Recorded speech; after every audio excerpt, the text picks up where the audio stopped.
बंदी छोड़ सतगुरु रामपाल जी परमेश्वर जी की जय हो। भाई और बहनों, पुस्तक भोगेगा अपना किया रे, इस पुस्तक के ऊपर वीडियो बनाने की श्रृंखला जारी है।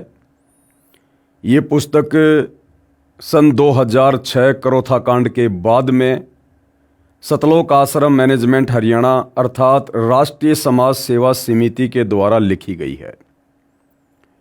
ये पुस्तक हमें बहुत सारी अनसुनी बातों से परिचित करवाएगी, साथ में हमें बहुत से पॉइंट पर शिक्षा भी मिलेगी भक्ति मार्ग पर फूंक फूंक कर कदम रख कर चलने के लिए।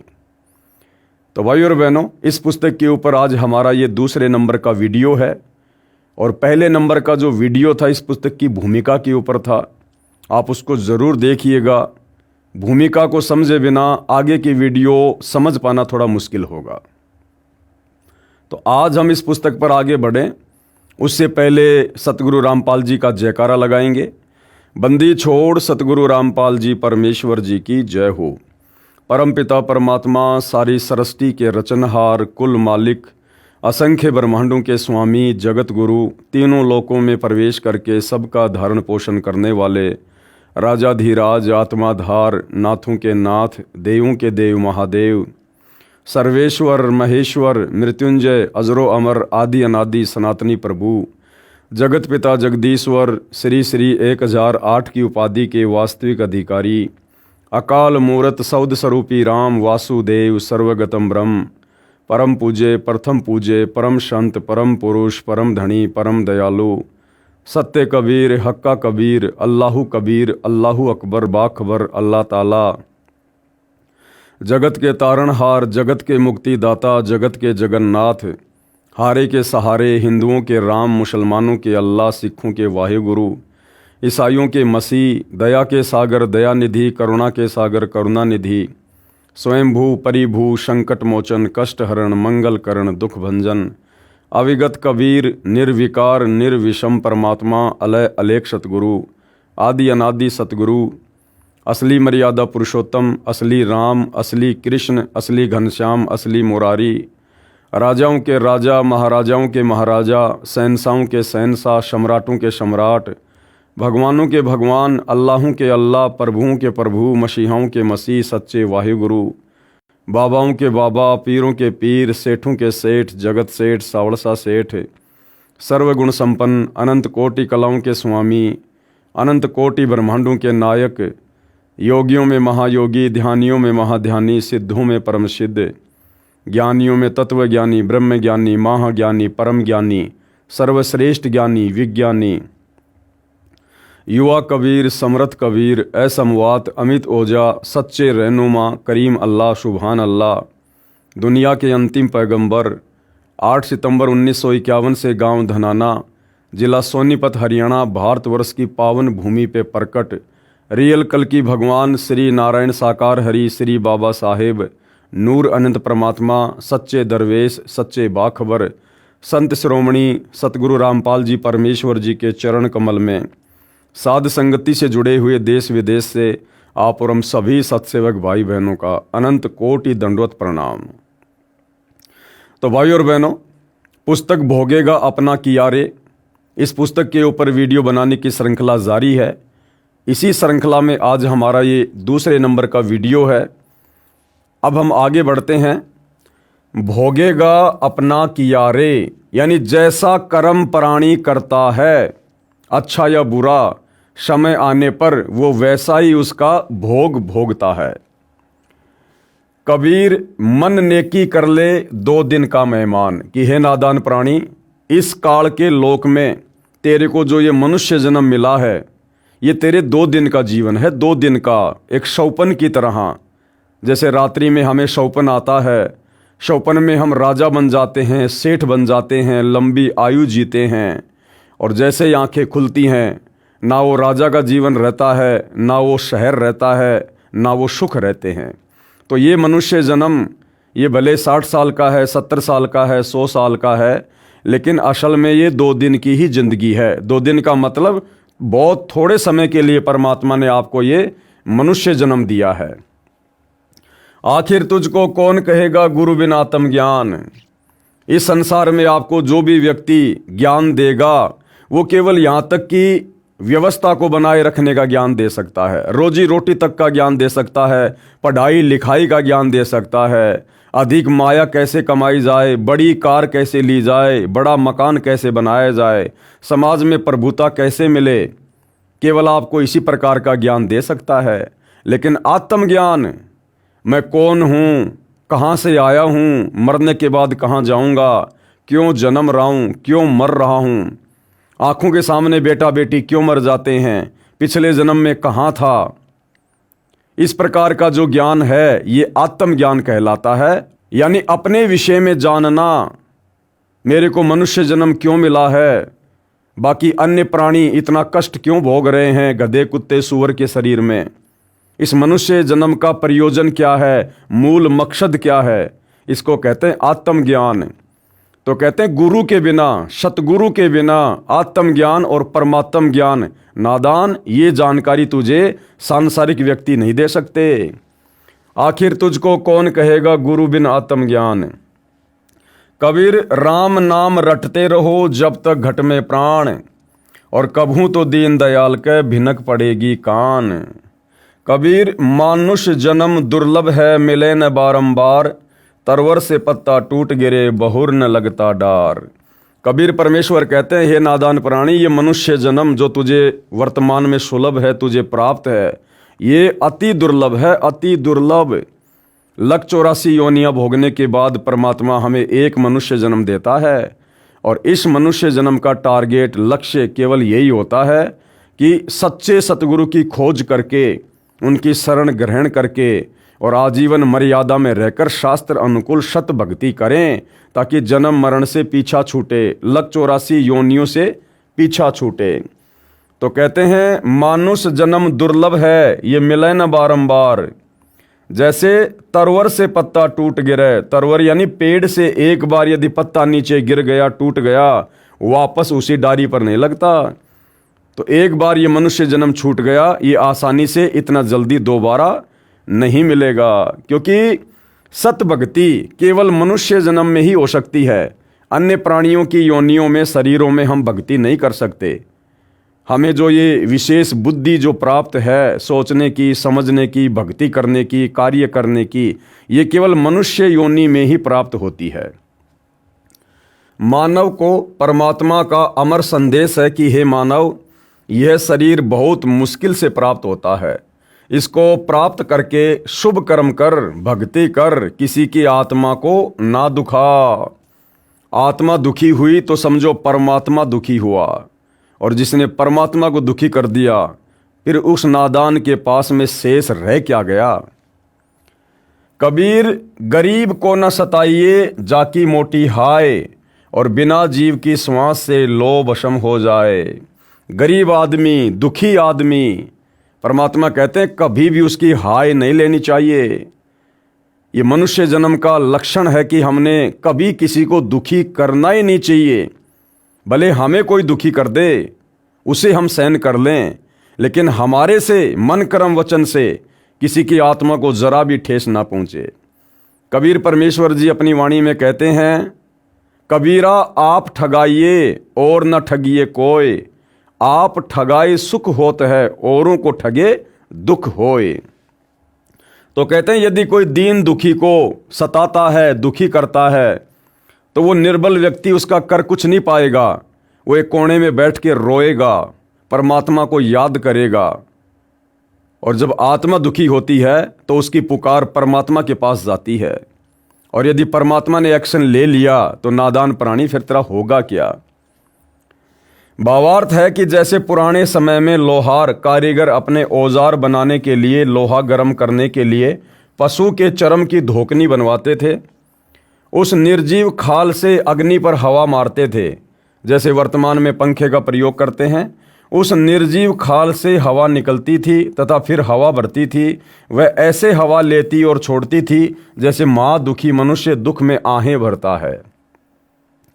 परमात्मा कबीर जी सतर्क करते हैं कि यदि कोई किसी प्रकार की भी शक्ति का दुरुपयोग करके गरीब यानी निर्बल निर्धन को परेशान करता है तो उसका सर्वनाश हो जाता है। चाहे कोई बहुत बड़ा अधिकारी किसी पद पर है और यदि वो बेवजह किसी को दुखी करेगा, परेशान करेगा, समय पर किसी का कार्य नहीं करेगा या उसमें गफलत करेगा, तो कहते हैं परमात्मा एक्शन लेता है। जैसे बिना जीव की खाल से निकली श्वास लोहे तक को भस्म जलाकर नष्ट कर देती है, तो जीवित प्राणी से निकली हाय रूपी श्वास बद्दुआ तेरा सर्वनाश कर देगी। अगले जन्म में वह व्यक्ति कुत्ता बनता है और सिर में कीड़े पड़ते हैं। फिर क्या कह रहे हैं परमात्मा? संत सताना कोटि पाप है, यानी साधु संतों को दुखी करना। देखो, एक तो आम व्यक्ति को दुखी किया जाए वो भी बहुत बुरी बात है, और यदि साधु संत भक्तों को कोई दुखी करता है तो कहते हैं वो तो करोड़ों पाप के बराबर है, करोड़ों पाप के बराबर। क्योंकि साधु संत भगत कभी किसी को बेवजह दुखी नहीं करते, कभी किसी का बुरा नहीं सोचते। और ऐसी आत्माओं को यदि कोई दुखी करता है, वो चाहे मंत्री हो, चाहे अधिकारी हो, बहुत बड़ा कोई पैसे वाला हो, किसी भी प्रकार से सर्वशक्तिमान आदमी हो, यदि वो संत भक्तों को दुखी करता है तो वो तो करोड़ों पापों के बराबर है। अनगिन हत्या अपराधम संत सताए साहिब दुख पावे कर देत बर्बादम। और संत भगत को सताने से परमात्मा दुखी होता है, साहिब दुखी होता है, और कहते हैं फिर वो परमात्मा सताने वाले को बर्बाद करके छोड़ता है, बर्बाद करके। राम कबीर कहे मेरे संत को दुख ना दीजिए कोई। कबीर परमात्मा कहते हैं कि मेरे भगत को कभी कोई दुख मत देना। संत दुखाए मैं दुखी मेरा आपा भी दुखी होए। और हिरणाकुश उदर विदारिया मैं ही मार्या कंस। और जो मेरे संत को दुखी करे उसका खोदूं वंश। परमात्मा कहते हैं हिरणाकुश का पेट नरसिंह रूप धारण करके हमने फाड़ा था, और जो मेरे संत को दुखी करेगा उसका तो मैं वंश ही समाप्त कर दूंगा। जैसे रावण का वंश परमात्मा ने खत्म कर दिया, आज रावण के परिवार में कोई दीपक लगाने वाला भी नहीं है। कंस के वंश को ही परमात्मा ने खत्म कर दिया, आज कोई दीपक लगाने वाला भी नहीं है। दुर्योधन के वंश को ही परमात्मा ने खत्म कर दिया, आज कोई दीपक जलाने वाला भी नहीं है। सतलोक आश्रम रोहतक झज्जर रोड पर करोथा गांव से 2 किलोमीटर तथा डिग्गल गांव से 4 किलोमीटर की दूरी पर सड़क पर गांव करोथा की सीमा में स्थित है। करोथा जिला रोहतक हरियाणा का गांव है। अप्रैल सन 1999 में करोथा के भक्तों ने स्वेच्छा से कुछ एकड़ जमीन दान की, जो ट्रस्ट के नाम कराई गई। संत रामपाल जी महाराज से वहाँ सत्संग करने की प्रार्थना की गई। महीने में एक बार प्रत्येक पूर्णमासी को सत्संग होने लगा। बहुत संख्या में भगत जन सत्संग सुनने के लिए आने लगे। सत्संग प्रवचनों से प्रभावित होकर भगत बुराइयां त्यागने लगे।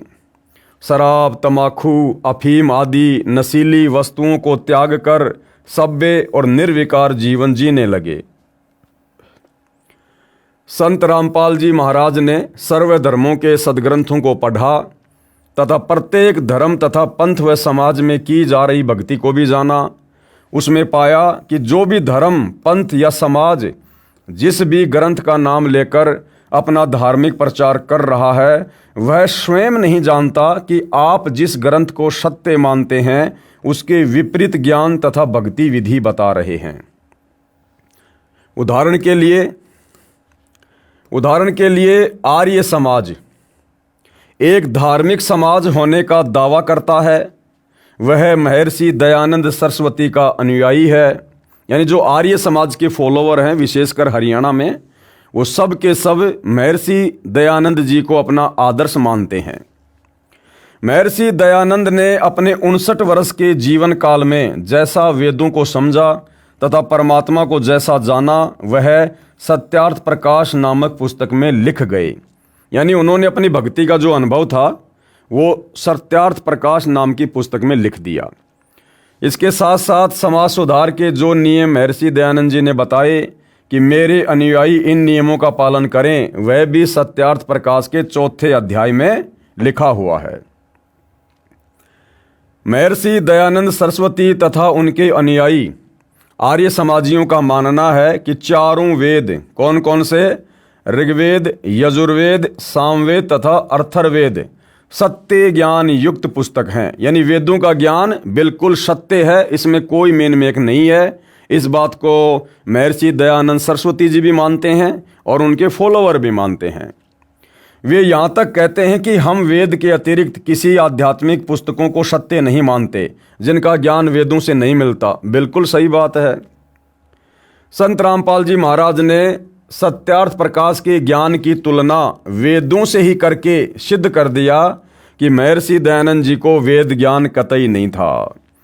अब जब सतगुरु रामपाल जी ने महर्षि दयानंद जी के द्वारा लिखी पुस्तक सत्यार्थ प्रकाश को पढ़ा और पढ़ने के बाद में जब उन्होंने समाज को बताया वेदों से तुलना करके, क्योंकि आर्य समाजियों ने इस बात पर विशेष जोर दे रखा था कि महर्षि दयानंद जी ने वेदों को गहनता से पढ़ा है, समझा है और वेदों में जो कुछ लिखा है उसका संक्षिप्त रूप उनके द्वारा लिखी पुस्तक सत्यार्थ प्रकाश है।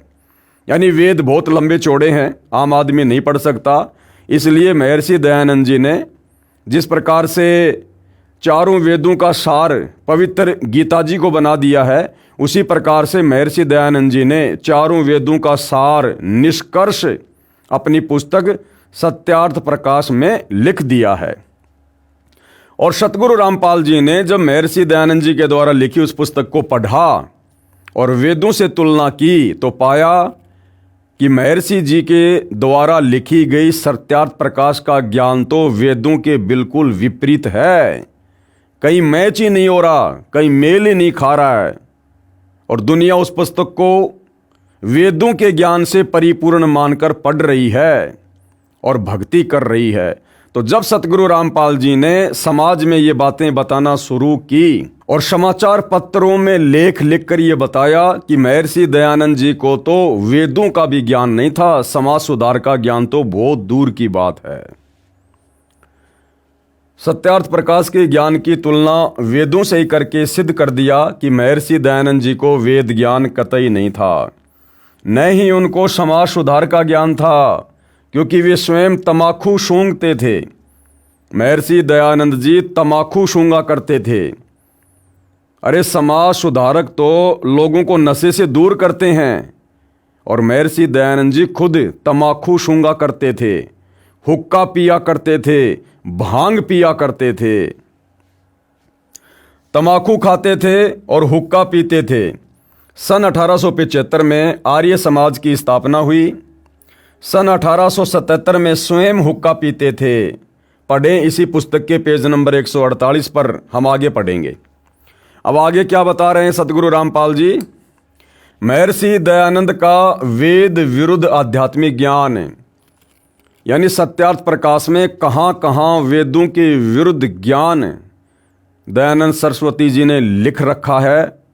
सतगुरु रामपाल जी ने उस पुस्तक को गहनता से पढ़कर समाज के सामने प्रस्तुत किया।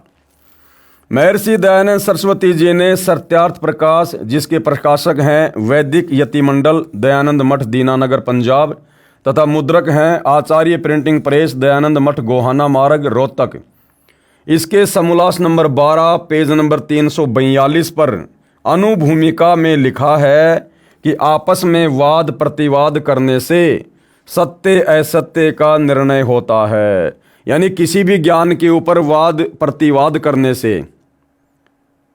एक प्रकार से डिबेट करने से उस ज्ञान के ऊपर, उस पुस्तक के ऊपर वो ज्ञान और अधिक निखर कर सामने आता है और ये वाद प्रतिवाद अवश्य करनी चाहिए। इसी आधार से संत रामपाल जी महाराज ने समाचार पत्रों के माध्यम से लेख लिखकर ज्ञान चर्चा की थी, जिसके प्रतिवाद में आर्य समाजियों ने भी लेख लिखे थे जो कोरी झूठ थी। विद्वान जनता उनसे दूर होने लगी। ज्ञान चर्चा का अंश निम्न पढ़िए। क्या क्या ज्ञान चर्चा है जो सतगुरु रामपाल जी ने वेदों से तुलना करके सत्यार्थ प्रकाश के उस झूठे ज्ञान को विशेषकर हरियाणा में समाचार पत्रों में छापकर लोगों को दिखाया। महर्षि दयानंद जी सत्यार्थ प्रकाश नामक पुस्तक के समोल्लास नंबर 7 पेज नंबर 154 पर लिखते हैं कि परमात्मा निराकार है। दयानंद जी ने क्या कहा कि परमात्मा परमेश्वर निराकार है, वो दिखाई नहीं देता है, वो साकार नहीं है। कहाँ लिखा है? सत्यार्थ प्रकाश के समोल्लास नंबर 7 और पेज नंबर 154। जबकि वेद क्या कह रहे हैं? वेद कह रहे हैं ऋग्वेद मंडल 9 सूक्त 86 मंत्र 26 और 27, ऋग्वेद मंडल 9 सूक्त 82 मंत्र 1 से 3, ऋग्वेद मंडल 9 सूक्त 96 मंत्र 18 से 20, ऋग्वेद मंडल 9 सूक्त 94 मंत्र 1 तथा सूक्त 95 मंत्र 2 तथा यजुर्वेद अध्याय 7 मंत्र 39 नरव्रत महान इंद्र लिखा है तथा ऋग्वेद मंडल 1 सूक्त 31 मंत्र 17 मनुष्यवत अग्नि लिखा है। अग्नि यानी परमात्मा, मनुष्यवत यानी मनुष्य के समान। इसमें परमात्मा साकार है, राजा के समान दर्शनीय है, देखने योग्य है। अर्थात परमात्मा नराकार, नराकार यानी नर आकार। एक होता है निराकार, जो महर्षि दयानंद जी ने परमात्मा के विषय में सत्यार्थ प्रकाश में लिखा है कि परमात्मा निराकार है। निराकार यानी जिसका कोई आकार नहीं है, जो देखा नहीं जा सकता। परंतु वेद क्या कह रहे हैं कि परमात्मा नराकार है, नराकार नर आकार में है और साकार है। वह धूलोक के तीसरे पृष्ठ यानी भाग पर विराजमान है। धूलोक यानी शतलोक। इन वेद मंत्रों के अनुवादकर्ता भी आर्य समाजी हैं तथा प्रकाशक भी सार्वदेशिक आर्य प्रतिनिधि सभा दिल्ली है। महर्षि दयानंद जी का सत्यार्थ प्रकाश वाला सिद्धांत गलत सिद्ध हुआ। यानी परमात्मा की स्थिति को लेकर महर्षि दयानंद सरस्वती जी ने जो अपनी पुस्तक सत्यार्थ प्रकाश में लिखा है कि परमात्मा निराकार है, उसको देखा नहीं जा सकता। जबकि वेद कह रहे हैं कि परमात्मा मनुष्यवत है, मनुष्य के समान शरीर है उसका, मनुष्य के समान दिखाई देता है परमात्मा, साकार है, नराकार है, नर आकार में है परमात्मा। पुस्तक है जीवन चरित्र महर्षि दयानंद सरस्वती। ये जो पुस्तक है जीवन चरित्र महर्षि दयानंद सरस्वती, इसके पेज नंबर 294 पर महर्षि दयानंद ने कहा है कि जो संसार में दिखाई देता है ये सब उसी का रूप है।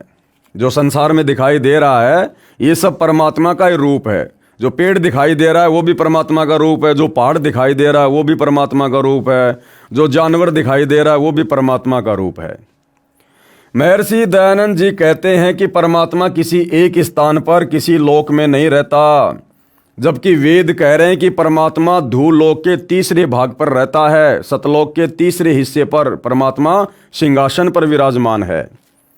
सत्यार्थ प्रकाश के समोल्लास नंबर 7 पेज नंबर 153, समोल्लास 14 पेज नंबर 480 481 पर, जबकि ऋग्वेद मंडल 9 सूक्त 86 मंत्र 27, ऋग्वेद मंडल 9 सूक्त 54 मंत्र 3 तथा ऋग्वेद मंडल 9 सूक्त 96 मंत्र 18 से 20 में स्पष्ट है कि परमात्मा धूलोक के तीसरे पृष्ठ अर्थात स्थान पर विराजमान है, एक देशीय है।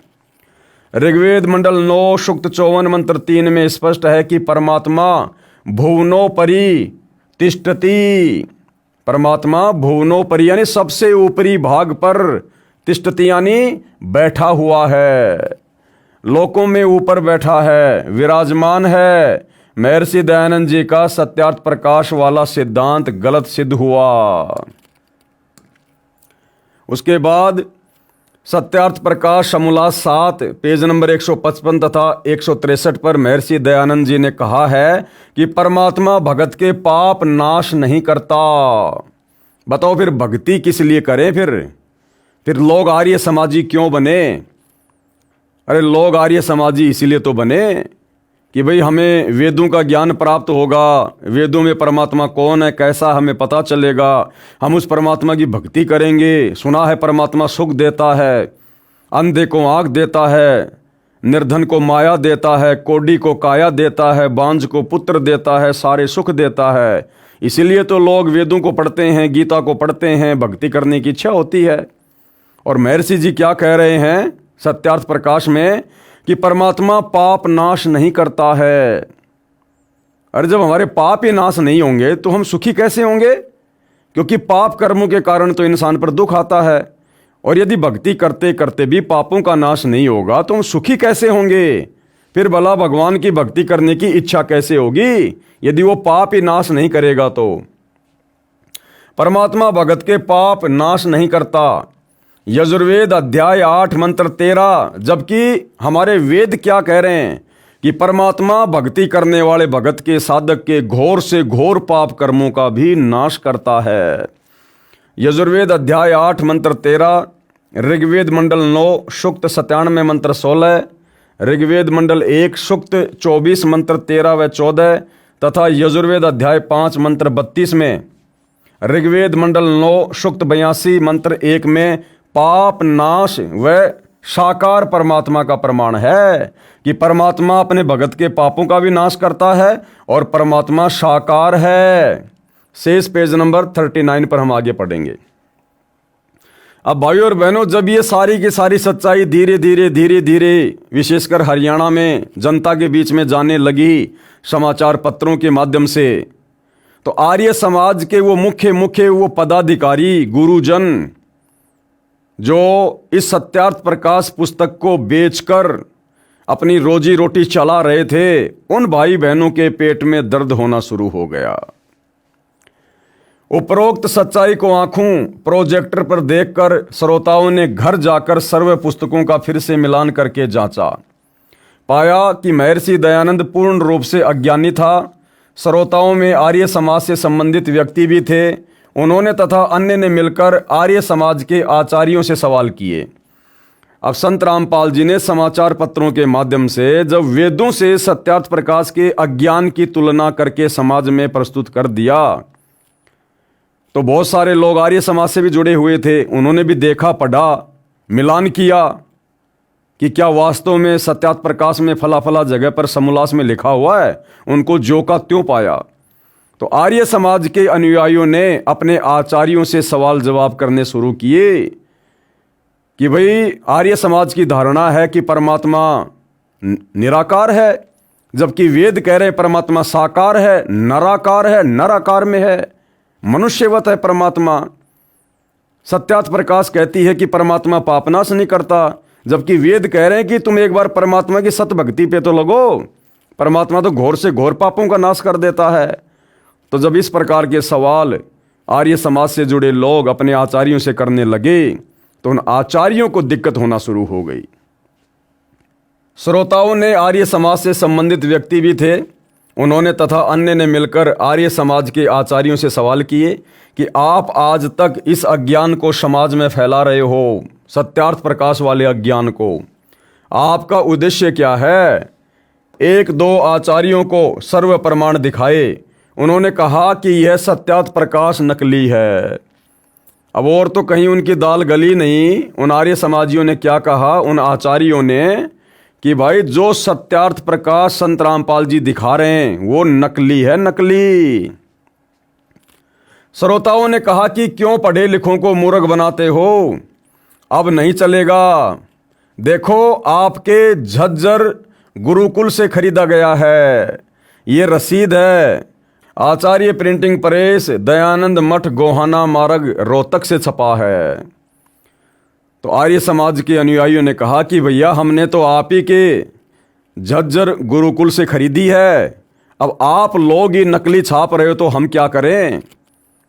और संत रामपाल जी ने जिस सत्यार्थ प्रकाश को दिखाया है वही सत्यार्थ प्रकाश ज्यों का त्यों हम आपके गुरुकुल से लेकर आए थे।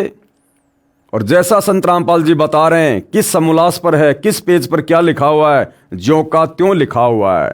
तो लोगों ने कहा कि भैया ऐसे तुम्हारी दाल नहीं गलने वाली है। आर्य समाज के आचार्यों का कर्तव्य तो यह बनता था कि सत्य को आंखों देखकर आप भी सावधान होते तथा अपने अनुयायियों को भी बताते कि यह सत्यार्थ प्रकाश पूर्ण रूप से सत्य से परे है। अपना तथा अन्य भोली भाली आर्य जनता का कल्याण करवाते। ऐसा ना करके संत तथा भक्तों पर अत्याचार शुरू कर दिया।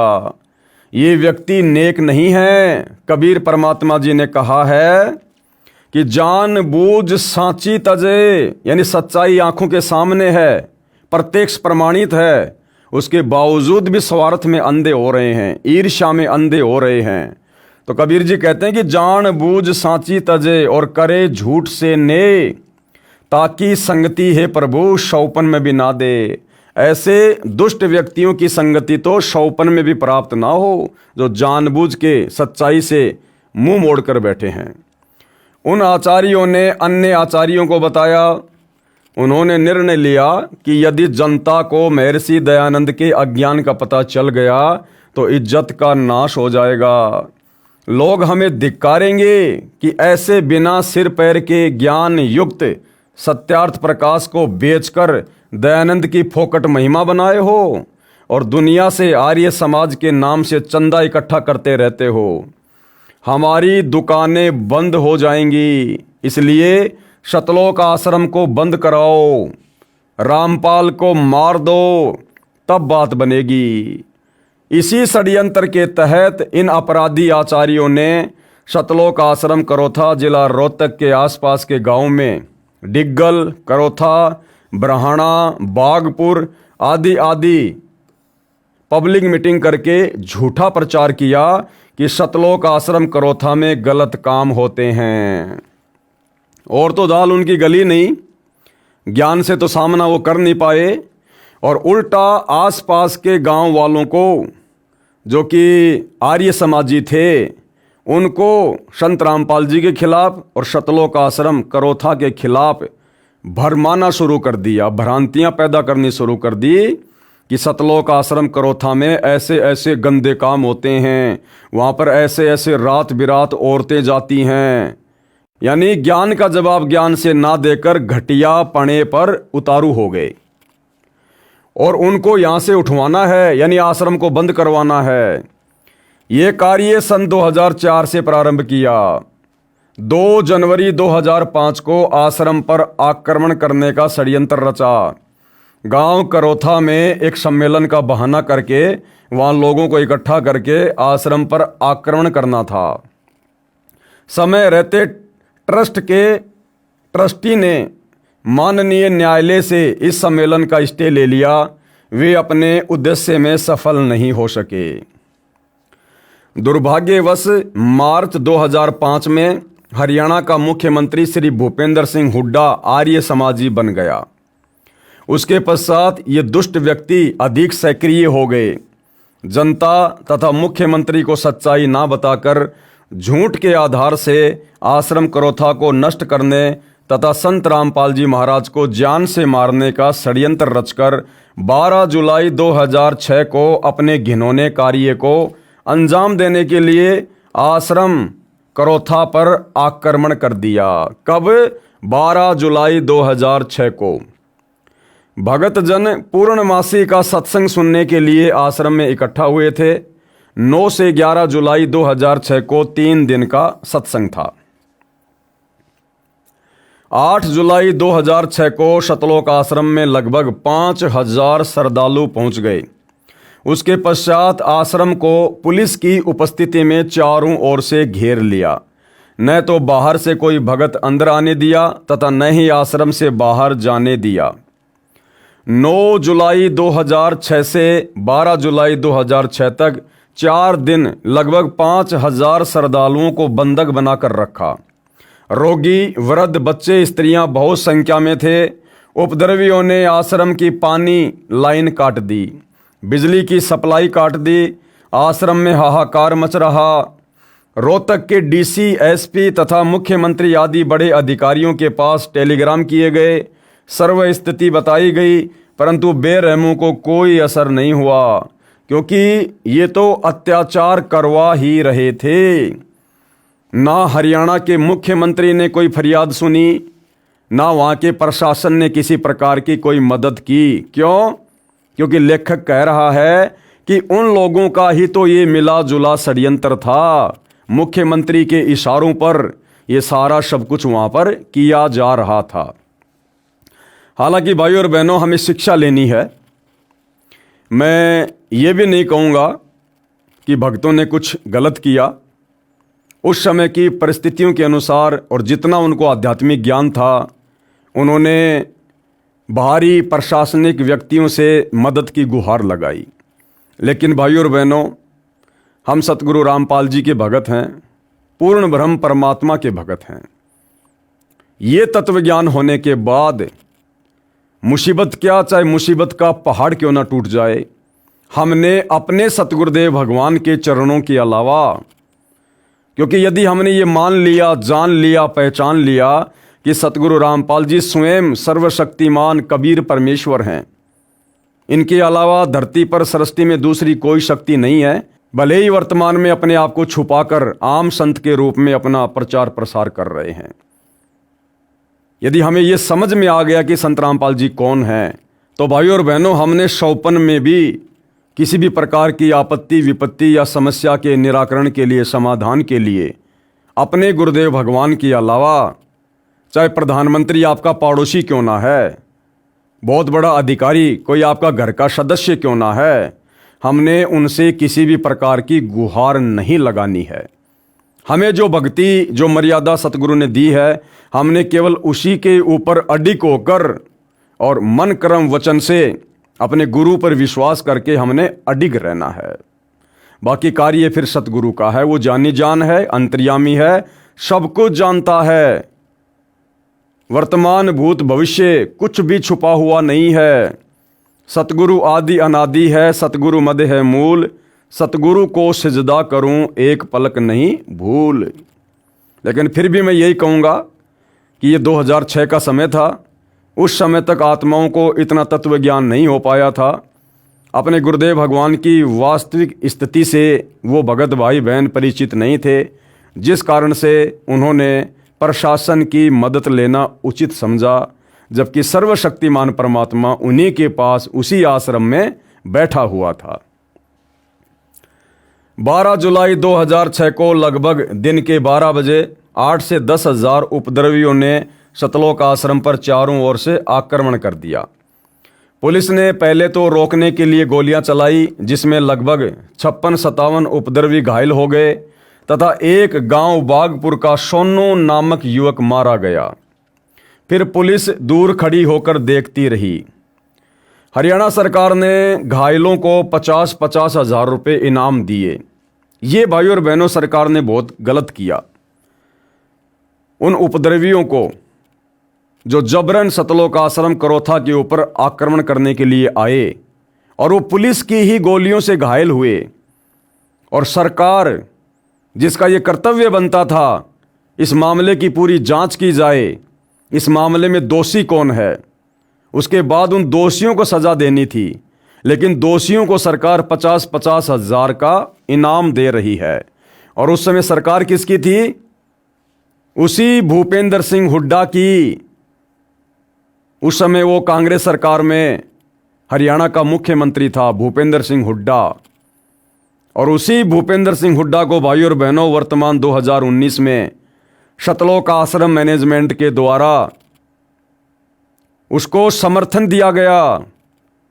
उसको हरियाणा का फिर से मुख्यमंत्री बनाने के लिए सतलोक आश्रम वालों ने अपना पूरा समर्थन दिया और हरियाणा के भगत समाज से संत रामपाल जी का ही नाम लेकर और भूपेंद्र सिंह हुड्डा को एक बार फिर से हरियाणा का मुख्यमंत्री बनाने के लिए उसको वोट डलवाए गए, उसी भूपेंद्र सिंह हुड्डा को। हरियाणा सरकार ने घायलों को 50-50 हज़ार रुपये इनाम दिए। मृतक के पिता को 5 लाख रुपए तथा घर के एक सदस्य को नौकरी दी।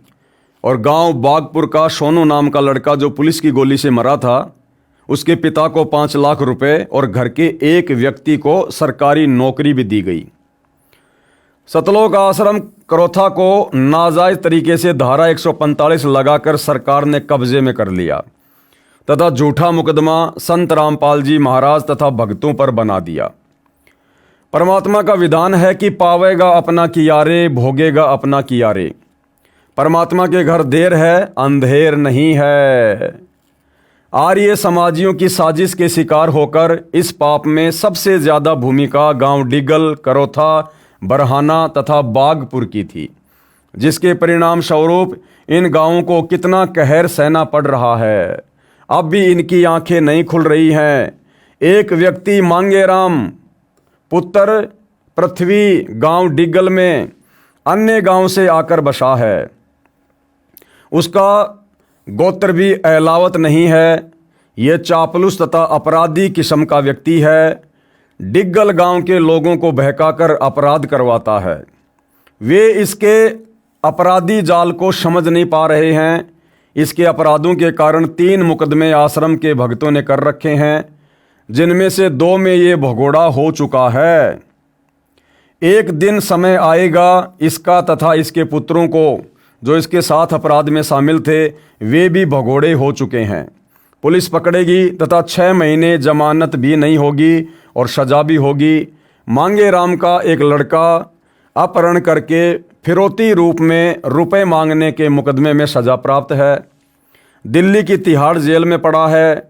यही अपराध मांगेराम तथा मांगेराम के इसी पुत्र तथा अन्य पुत्रों व अन्य कई अपराधियों को साथ लेकर आश्रम के भगत के साथ किया था, जिसमें यह भगोड़ा है। इस व्यक्ति ने आर्य समाज से रुपए लेकर स्वयं खा लिए। गांव के भोले युवकों को बहकाकर शराब पिलाकर आश्रम के भक्तों के साथ जुल्म करवाए। उनका कहर अब गांव डिग्गल भोग रहा है। इसका अधिक सहयोग जयसिंह जो 27 गांव का प्रधान है वो दे रहा है। इसका भी नाश करा दिया। पढ़िए नीचे लिखे प्रमाण। अब देखो भाइयों और बहनों, संत सजाने की सजा कितनी भयंकर होती है। जिन विशेष गांवों ने जिनमें आर्य समाजियों की तादाद ज़्यादा थी, उन गांव वालों के ऊपर 2006 करोथा कांड के बाद किस प्रकार से आपत्तियों का कहर टूटा, संत सताने की उनको सजा मिली, यहां पर लिखा जा रहा है। डिग्गल गांव में मौत का कहर। हम बड़े दुख के साथ लिख रहे हैं कि कुछ दुष्ट लोगों के बहकावे में आकर सन 2006 में करोथा कांड करके संत तथा भक्तों को सताकर कैसा कष्ट उठा रहे हैं। करोथा आश्रम के आसपास के गांव हम किसी का अपमान करने का उद्देश्य नहीं रखते, अपितु सतर्क करना चाहते हैं कि अब तो आंखें खोल लो और कितना नाश करना चाहते हो। संत तथा भगत कभी बद्दुआ नहीं देते, वे परमात्मा के सामने रोते हैं। परमात्मा ही उन अपराधियों को दंड देता है। लेखक क्या कह रहा है कि संत भगत हमेशा परमात्मा के आगे रोते हैं, फिर परमात्मा ही उनको दंड देता है। भाई, जब करोथा कांड हो रहा था तो फिर प्रशासन से मदद क्यों मांगी गई? परमात्मा तो वहीं आश्रम में बैठे हुए थे संत रामपाल जी के रूप में। फिर आश्रम के भक्तों ने प्रशासन से मदद क्यों मांगी? क्या परमात्मा सक्षम नहीं था, या आप लोग उस समय सतगुरु रामपाल जी को परमात्मा के रूप में नहीं मान रहे थे? दोनों में से एक कारण है। गांव डिग्गल का एक अभय नाम का आदमी का लड़का भुंडू आश्रम में घुसा और भक्तों के साथ झगड़ा किया। उस लड़के की छाती में कैंसर हो गई, मौत को प्राप्त हुआ। अब देखते जाना भाइयों और बहनों किस प्रकार से लाशों की लाइन लगती है। जिन लोगों ने 2006 करोथा कांड में विशेष भूमिका निभाई, संत को दुखी किया, भक्तों को दुखी किया, परमात्मा का विधान उनके ऊपर लागू हुआ। अभय ने गुरुजी तथा भक्तों पर झूठा मुकदमा किया था। अभय ने भक्तों पर और सतगुरु रामपाल जी पर झूठा मुकदमा किया था, जिसकी सजा फिर आगे चलकर उसने पाई, जो न्यायालय में निराधार साबित हुआ। कुछ दिन के बाद उसकी जीभ में कैंसर हो गई। 3 महीने तक भूखा मरता रहा और अंत में तड़फ तड़फ कर मर गया।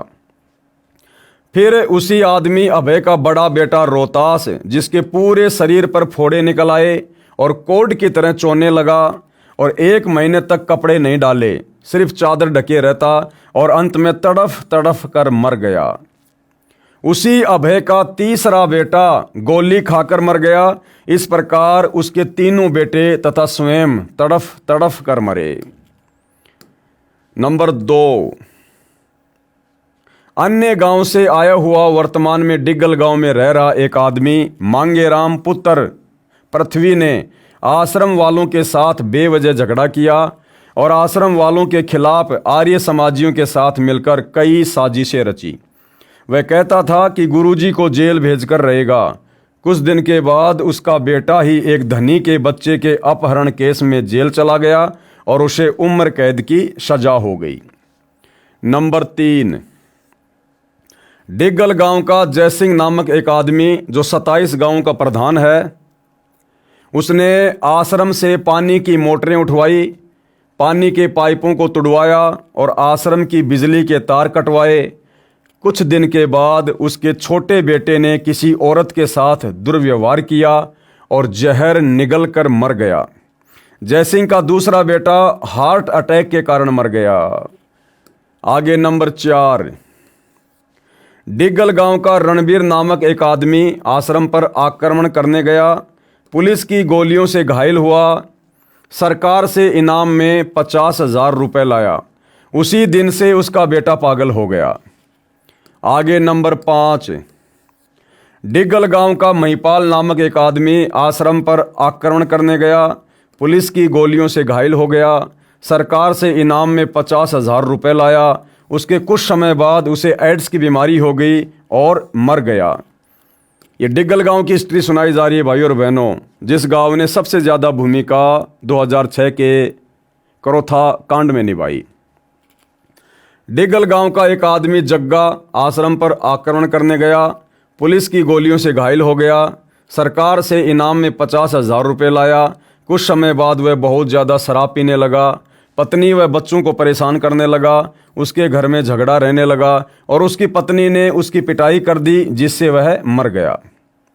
नंबर 7, डिग्गल गांव का एक लीलू नामक आदमी का बेटा आश्रम पर आक्रमण करने गया, पुलिस की गोलियों से घायल हो गया, सरकार से इनाम में 50,000 रुपये लाया। कुछ दिन के बाद गन्ने की ट्राली के नीचे दबकर मर गया। नंबर 8, डिग्गल गांव का अनिल नामक एक आदमी जो आश्रम के पास वाले बाग में रहता था, उसका खुद का लड़का नहीं था, इसलिए उसके पास उसकी बेटी का लड़का रहता था। अनिल गुरुदेव जी को गालियां देता था। कुछ दिन के बाद उसका दोता एक्सीडेंट में मर गया। आगे नंबर 9, डिग्गल गांव की एक भगतमती दर्शना ने सन 2006 के बाद गुरुदेव जी का नाम छोड़ दिया और गुरुदेव जी को गालियां देने लगी। कुछ दिनों के बाद उसके बेटे की पत्नी, उसका पति, दोनों बेटे मर गए। उसने अपनी बेटी की 4 बार शादी की, जिसमें से 3 बार उसकी लड़की छोड़ दी गई और चौथी बार उसका पति मर गया। फिर दर्शना ने अपनी दूसरी बेटी की शादी की, वह लड़की अपने ससुराल से भाग गई। कुछ दिनों में दर्शना भी गांव छोड़कर भाग गई। नंबर 10, डिग्गल गांव का भूप नामक एक आदमी की पत्नी ने गुरुदेव जी का नाम ले रखा था।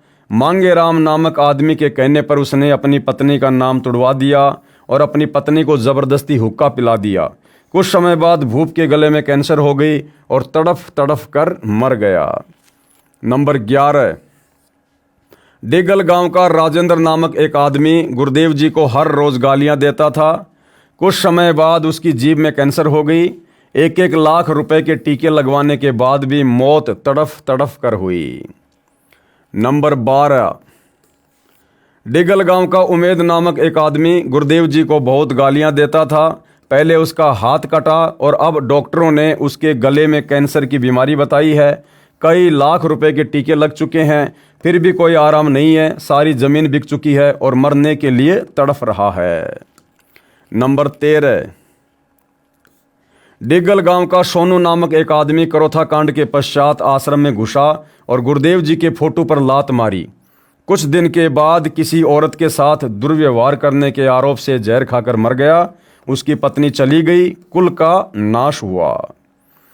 आगे नंबर 14, डिग्गल गांव का रामफल नामक एक व्यक्ति, जिसके बेटे का नाम सोनू था, सोनू की 4 बहनें थी, आश्रम पर आक्रमण करके गया था। वहाँ पर बहुत हंगामा किया और कुछ दिनों के बाद जहर खाकर मर गया।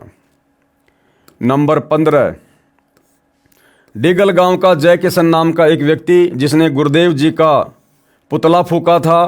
कुछ समय बाद उसके सिर में कैंसर का फोड़ा हो गया। कई महीनों तक खाना नहीं खाया और अंत में तड़फ तड़फ कर मर गया। संत सताने की क्या सज़ा होती है भाइयों और बहनों, आप जी की आंखों के सामने है।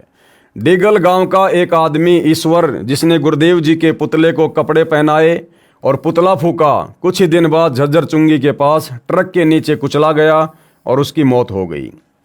नंबर 17, डिगल गांव का एक आदमी ज्ञानेंद्र गुरुदेव जी को हर समय बेटी की गालियां देता था। 1 महीने के बाद उसकी बेटी का पति आश्रम के पास ट्रक के नीचे कुचला गया। उसकी हड्डियों को गठरी में बांध कर लाए थे। नंबर 18, डिगल गांव का एक आदमी जिसका नाम भोंडू था, उसने गुरुदेव जी का पुतला फूका और गुरुदेव जी के बारे में अश्लील बातें की जिन्हें लिखा नहीं जा सकता। सुनारिया गांव में उसकी लाश मिली और उसके गुदा द्वार में बांस का टुकड़ा मिला। उसके पूरे शरीर को बोतलों से फोड़ा गया था और उसके शरीर में कांच के टुकड़े मिले थे। उसकी लाश भी 2 दिन बाद मिली थी। उसकी 2 बेटियों का जन्म पेट काटकर हुआ था। उसका बेटा पैदा होने के 1 महीने बाद उसके पेट में फोड़ा पाया गया था, जिससे उसकी मृत्यु हो गई। इस तरह भोंडू की वंश बेल समाप्त हो गई। नंबर 19, डिगल गांव का एक आदमी जिसका नाम गगना है, उसने आश्रम के अनुयायियों के घरों को जलाने की बात की थी। कुछ दिन के बाद उसके भतीजे ने किसी महिला के साथ दुर्व्यवहार करने की कोशिश की। दूसरे कुछ लोगों ने तेजाब से जला दिया, जो कि सुसाना गांव में जला हुआ मरा मिला।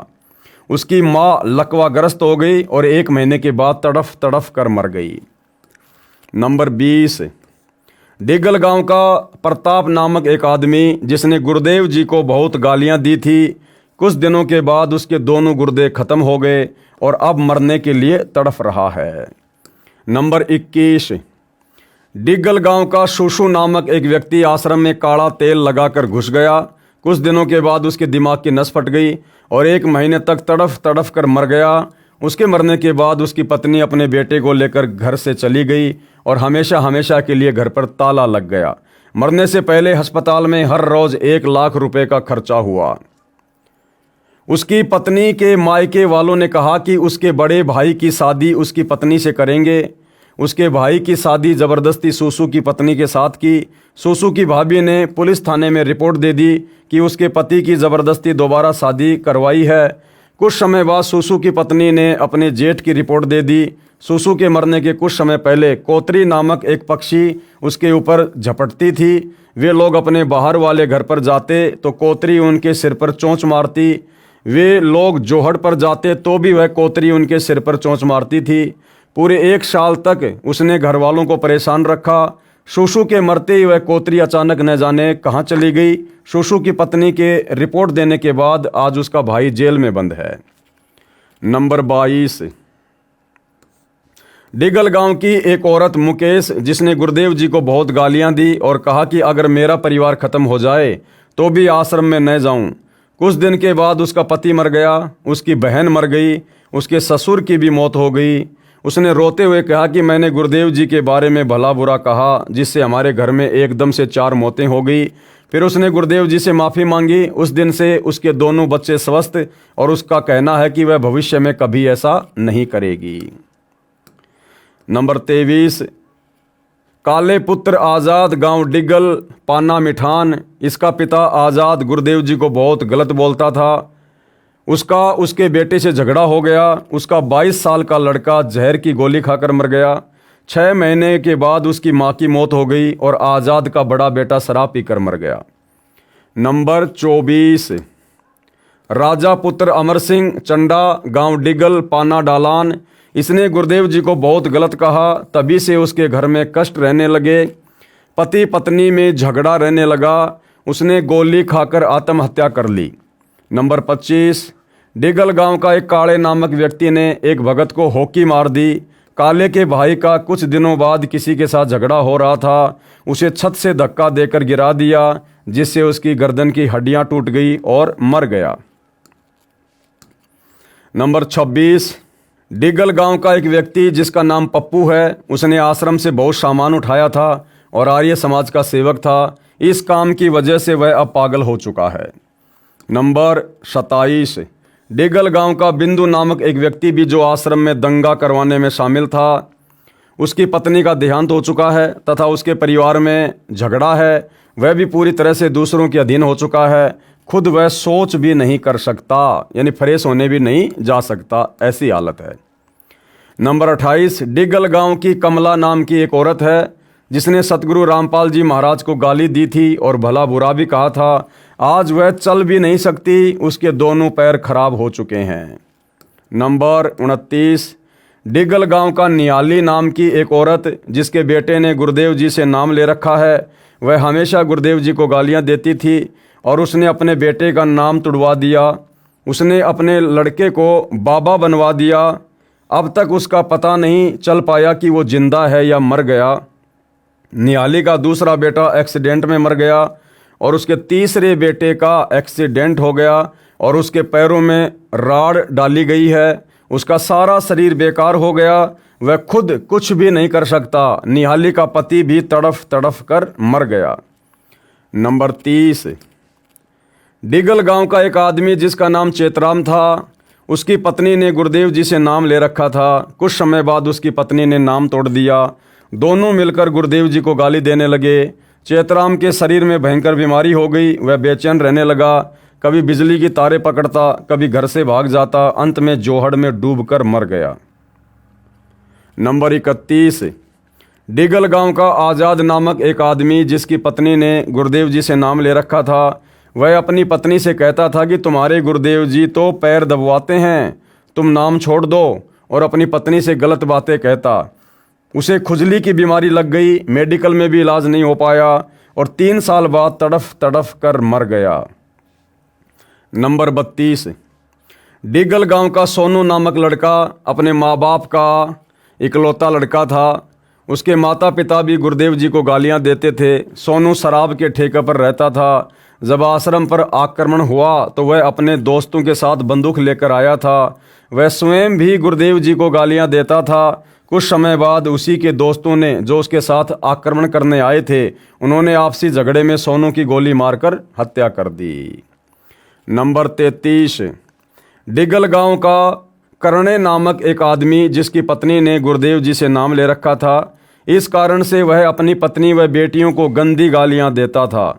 उसके आधे शरीर को लकवा मार गया। 4 साल तक तड़फ तड़फ कर मरा, परंतु फिर भी गुरुदेव जी को गालियां देता रहा। उसकी पत्नी व बेटियों ने आज भी नाम ले रखा है। नंबर 34, डिगल गांव का रामफल नामक एक आदमी आश्रम पर आक्रमण करने में ट्रैक्टर लेकर गया था। आश्रम के भगत उसके ट्रैक्टर में बैठने लगे तो उसने उन्हें नीचे उतार दिया और कहा कि तुम तो आश्रम में जाते हो, तुम मेरे ट्रैक्टर में मत बैठो। ये बात करोथा कांड के कुछ दिनों के बाद की है। उसकी पत्नी जलकर मर गई। उसका लड़का डूबकर मर गया। उसकी माँ के कूल्हे की हड्डी टूट गई। अब उसके खुद के पैर में कैंसर हो गई, भुगत रहा है। नंबर 35, डिगल गांव का बाले नामक एक आदमी जो कि आश्रम पर आक्रमण करने में शामिल था, वह कहता था कि आश्रम वालों के घर पर आग लगा दो, और उसने भक्तों के तूड़े में आग लगवा दी, परंतु आग बुझ गई। तूड़े में कोई नुकसान नहीं हुआ। कुछ समय बाद उसके बेटे को हार्ट अटैक आ गया। 2 लाख रुपए खर्च भी हुए, परंतु 1 महीने के बाद वह मर गया। फिर स्वयं बाले को ही लकवा लग गया। बाले के दूसरे बेटे को भी हार्ट अटैक आ गया। 60,000 रुपये लग गए। बाले की पत्नी अपनी लड़की के घर आंख बनवाने गई थी। गांव के मोड़ पर एक बुग्गी आ रही थी। बैल तेजी से भागने लगा। उसने पलट कर देखा तो वह बुग्गी के टायर के नीचे आ गई और मर गई। नंबर 36, डिगल गांव के साहब नामक एक आदमी ने करोथा कांड में कहा कि आश्रम वालों के खेतों से चारा ले आओ। वह भक्तों के खेतों से चारा लाता और उनके पेड़ों की डालियों को तोड़ देता। कुछ ही समय बाद वह फांसी लगाकर मर गया। नंबर 37, एक व्यक्ति राजवीर उर्फ राजू पुत्र चंद्रभान गांव डिगल का स्थायी निवासी था, जिसने सतगुरुदेव जी के साथ साथ भक्तों को भी गालियां दी। थोड़े दिन के बाद उसकी बुरी दशा हुई। आखिर में स्वयं को आग लगा ली। नंबर 38, एक गोगन पुत्र सुबे गांव डिगल ने आश्रम से कपड़े, घी, बर्तन आदि की चोरी की थी। वह सर्दियों में दीपक से रजाई में आग लगने से जलकर रोहतक मेडिकल में 15 दिन भुगत कर मरा। नंबर 39, राजेश पुत्र करतार गांव डिगल, जो गांव की बहनें सत्संग में जाती थी, वह उनको चिढ़ाया करता था, कहा करता था संत रामपाल की तो दुर्घटना में मौत हो गई है। हर बार ऐसे ही बकवास करता था। कुछ दिन के पश्चात वह सड़क दुर्घटना में मारा गया, सड़क पर मरा हुआ मिला। इसी गांव में अनेकों व्यक्ति और हैं जिनको अपने किए का दंड मिला है। पुस्तक विस्तार को मद्देनजर रखते हुए नहीं लिख रहे हैं, समझदार को संकेत ही पर्याप्त होता है। परमात्मा ने संत तथा भक्तों को सताने वालों का सूड़ सा काट दिया। सूड़ सा काटना, खेतों को संवारने के लिए किसान एक के बाद एक झाड़ बोझड़े को अंधाधुंध काट कर फेंकता है और खेत को कांटे रहित करता है। सूड़ काटना हरियाणा की भाषा में कहा जाता है।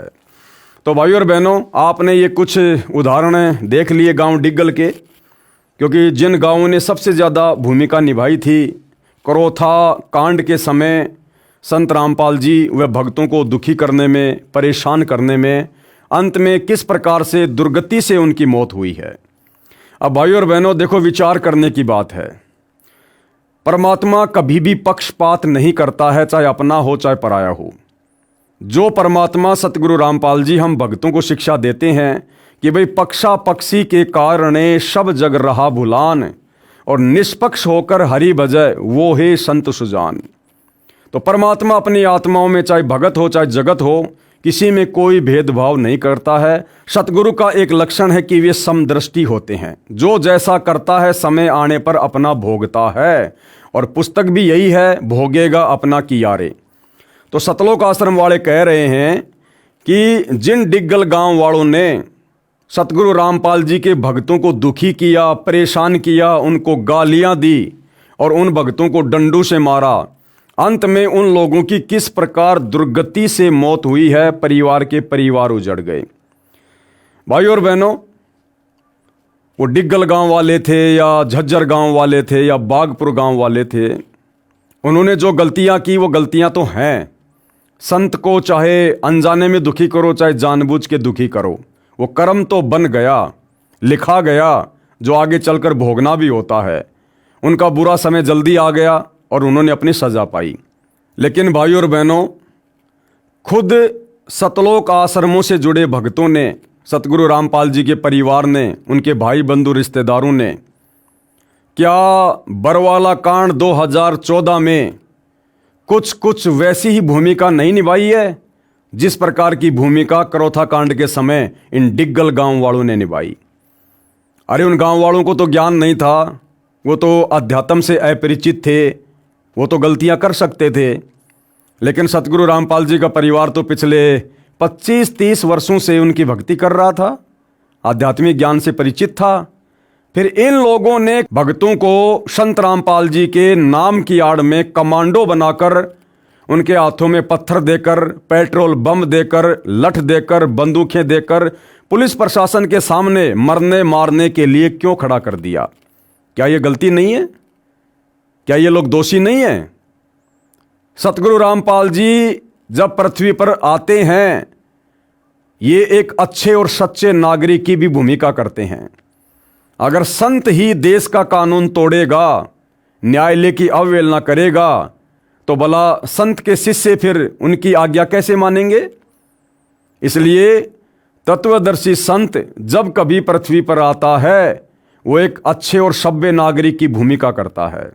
लेकिन सतगुरु रामपाल जी के अनेकों झूठे मेडिकल सतलोक आश्रम मैनेजमेंट हरियाणा ने चंडीगढ़ हाई कोर्ट में पेश किए और सरेआम कहा गया कि संत रामपाल जी बहुत भयंकर बीमार हैं, उनको देखने की भी समस्या है, वो बिस्तर से उठ भी नहीं सकते, उनको हार्ट अटैक की प्रॉब्लम है। ये बरवाला कांड में आपने इंटरव्यू तो सुने होंगे सतलोक आश्रम के मुख्य भक्तों के मुख से, और किस प्रकार से भोले भाले भक्तों को सतगुरु रामपाल जी के झूठे आदेश की आड़ में बरगलाकर, उनको काले कपड़े पहनाकर, कमांडो बनाकर, हाथों में हथियार देकर, और किस प्रकार से पुलिस प्रशासन से लड़वा दिया। और इसी लड़ाई में हमारे 6 भगत भाई बहनों की मृत्यु हुई। इसका जिम्मेदार कौन है? इसका जिम्मेदार कौन? अगर करोथा कांड के जिम्मेदार डिग्गल गांव वाले हैं, तो बरवाला कांड के जिम्मेदार कौन? बरवाला कांड के बाद में किस गांव में मौतों का कहर टूटा? क्यों नहीं लिखा सतलोक आश्रम वालों ने? अगर बरवाला कांड में किसी आर्य समाजी गांव का हाथ था, किसी प्रशासनिक व्यक्ति का हाथ था, किसी धर्म गुरु का हाथ था, तो आज तक सतलोक आश्रम वालों ने एक भी व्यक्ति का नाम उजागर क्यों नहीं किया? एक भी व्यक्ति के खिलाफ बरवाला कांड को लेकर आज तक मुकदमा क्यों नहीं किया? तो भाई और बहनों, बरवाला कांड का दोषी कौन? स्वयं सतलोक आश्रम मैनेजमेंट हरियाणा। और दूसरी बात, बरवाला कांड के बाद जिस प्रकार से सतलोक आश्रम वालों ने काल प्रेरणा के चलते सतगुरु रामपाल जी की गैर हाजिरी में मनमानी करते हुए जो भक्ति विरुद्ध कार्य किए हैं, वर्तमान में कर रहे हैं और संगत की मर्यादा तुड़वा रहे हैं, जिस कारण से संत रामपाल जी की संगत आज अकाल मौत मर रही है, इसका जिम्मेदार कौन? क्या ये गलतियां नहीं है? वो गांव वाले तो गलती कर सकते थे, डिग्गल वाले, वो संत के ज्ञान से अपरिचित थे, परमात्मा के विधान से अपरिचित थे, उन्होंने गलतियां कर दी। लेकिन सतगुरु रामपाल जी के भगत, उनके परिवार के सदस्य, उनके रिश्तेदार, संत रामपाल जी का भाई महेंद्र, उनके दोनों बेटे मनोज और वीरेंद्र, क्या ये भी परमात्मा के विधान से परिचित नहीं थे? 2014 बरवाला कांड के बाद भी इन्होंने भक्तों से मर्यादा तोड़वाना बंद नहीं किया। राजनीति का संत रामपाल जी से कोई लेना देना नहीं, लेकिन इन्होंने 2019 में कांग्रेस को वोट डलवा दिए और 2024 में बीजेपी को वोट डलवा दिए। जगह जगह मुख्यमंत्री की राजनीतिक रैली में, प्रधानमंत्री की राजनीतिक रैली में बेचारी नादान संगत को धक्के खिला रहे हैं। दुनिया भर की आन उपासना के केंद्रों पर जाकर भंडारा लगा रहे हैं। जैसे अयोध्या में राम मंदिर उपासकों के लिए भंडारा लगा दिया, आन उपासना में सहयोग कर दिया। क्या ये दोष नहीं है? क्या ये जुर्म नहीं है?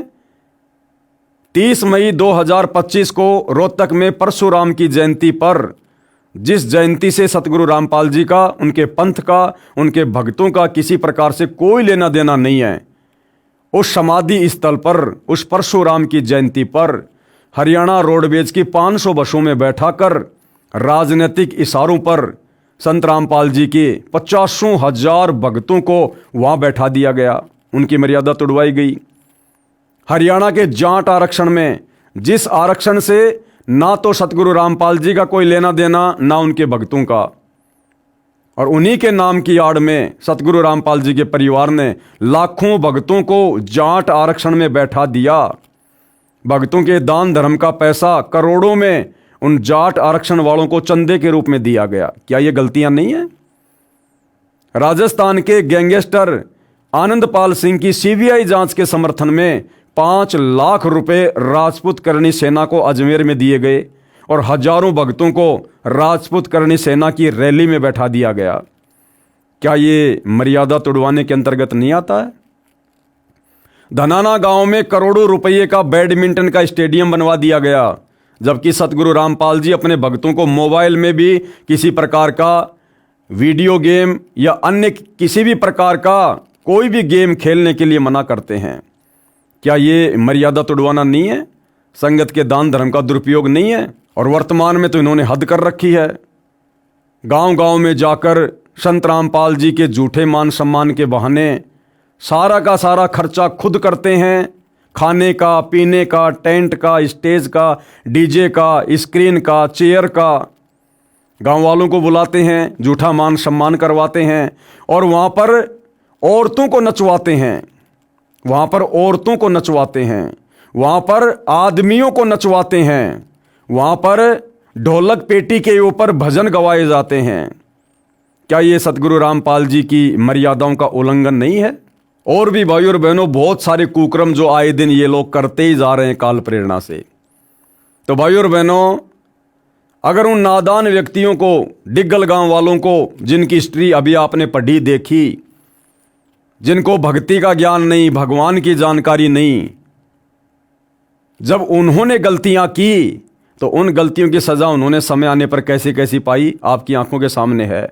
और जो भगत जानबूझकर गलतियां कर रहे हैं, क्योंकि आपने इसी पुस्तक में ऊपर पढ़ी एक वाणी कि जानबूझ सांची तजय करे झूठे से ने, जाकी संगत हे प्रभु शौपन में भी ना दे।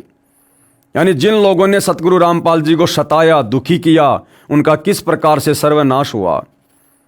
तो सतगुरु रामपाल जी के मार्ग में, उनके पंथ में, उनकी मर्यादाओं के खिलाफ चलकर खुद की मर्यादा तोड़ना, संगत की मर्यादा तोड़वाना, क्या ये संत को दुखी करना नहीं है, संत को सताना नहीं है।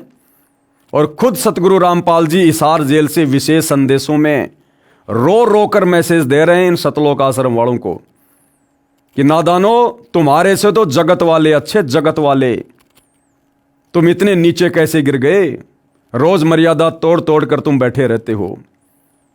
आज ये लोग हिसार जेल में बैठे सतगुरु रामपाल जी को बाहर अपने कुकर्मों के चलते, मर्यादा तोड़ने और संगत से तुड़वाने के चलते रोजाना खून के आंसू रुला रहे हैं। तो क्या ये संत को सताना नहीं है? जब उन डिग्गल गांव वालों को सजा मिली है तो क्या समय आने पर ये भगत सजा के भागी नहीं होंगे? भाई और बहनों, उन डिग्गल गांव वालों से भी भयंकर सजा आने वाले दिनों में सतगुरु रामपाल जी के परिवार को और उस परिवार के पीछे अंधी होकर चल रही नादान संगत को भुगतना पड़ेगा।